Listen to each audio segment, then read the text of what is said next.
Africa yedu.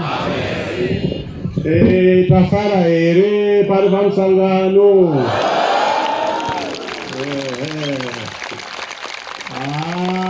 Vatumwa kudenga vari kufara chaizvo naika.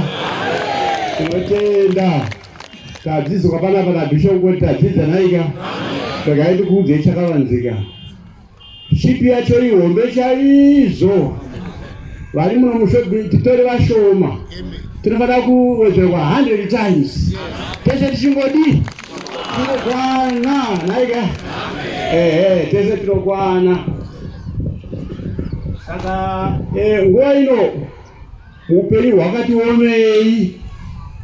Mafoni ari kufonwa, uya anoti upenyu hwangu hwakasungwa, uya ndikuda kuenda kubasa, uya upenyu hwakadi. Ndoshandwa kuti vana mai ndovananya fona murume wangu kubasa kwake akuda kumiswa upenyu hwakadini. Saka tora kuti kuropafadzei pano. Upenyu usunungurwe naika. Mukuropadzwa ikoko vane zvirwadzo zvavo.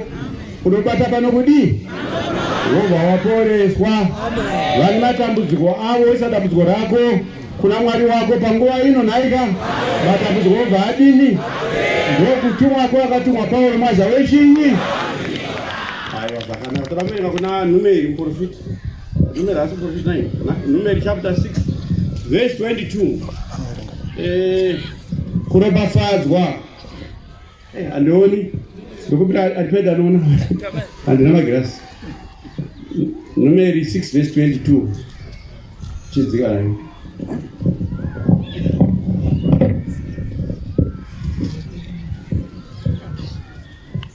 Numeri 6 verse 22.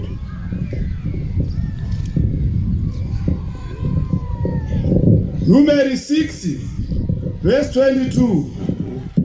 Kuropafadza kwomuprista. Jehovha wakataura naMozisi akati, taura naAroni navanakomana vake uti, munofanira kuropafadza vana vaIsraeri nomutoo uyu. Kuti kuropafadzei nemutoo uyu. Adei. Muti kwavari. Bongo. Jehovha akuropafadze. Jehovha akuropafadze. Adei. Akuchengete. Jehovha akuchengete. Adei. Jehovha akuvhenekere nechiso chake. Jehovha akuvhenekere nechiso chani? Chake. Adei. Akunzwire nyasha. Akunzwire nyasha. Amen. Jehovha akusimudzire chiso chake. Jehovha akusimudzire chiso chake. Amen. Akupe rugare. Akupe rugare. Amen. Nokudaro vachaisa zita rangu pavana vaIsraeri.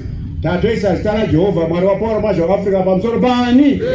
Penyu. Neni ndichavaropafadza. Jehovha Mwari wekudenga atokuitai sei? Kugamai. Kugamukire ngoni.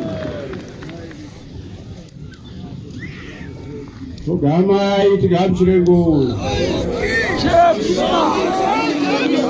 Muno kungai tingeri zaisha wedu Jesu Kristo. Nondo rwaMwari Baba nokuwadzana kwamweya mupenyu zviwake zvakagara nemose zvino kudzamara kusingaperi. Amen.